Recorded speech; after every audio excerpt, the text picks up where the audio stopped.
እንኳን በሰላም ወደ አዲሱ ቻናል የመጣችሁ። ዛሬ ማሳያችሁ የሐሙስ ፍትፍት ነው የሚያስፈልገን።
ድርቆሽ የሌላችሁ ደግሞ እርጥብ እንጀራ መጠቀም ትችላላችሁ እና ስታቆሙት እንደዚህ ውሃ እንደዚህ እንዳለ ማቆም ነው።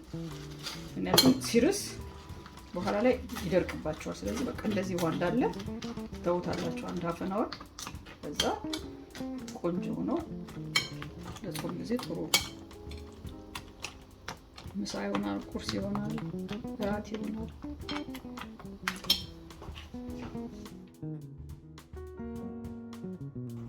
ደግሞ ከግማሽ ሰዓት በኋላ ውሃ እንደዚህ ምጥጥ ያደርገዋል። ልስልስ ማለቱ ከታች ውሃ ስለሚይዝ ገልበጥ ታደርጉታላችሁ ውሃ ካለው። ከዛ በኮንቴነር አድርጋችሁ ፍሪጅ ውስጥ ከላይ አስቀምጡት።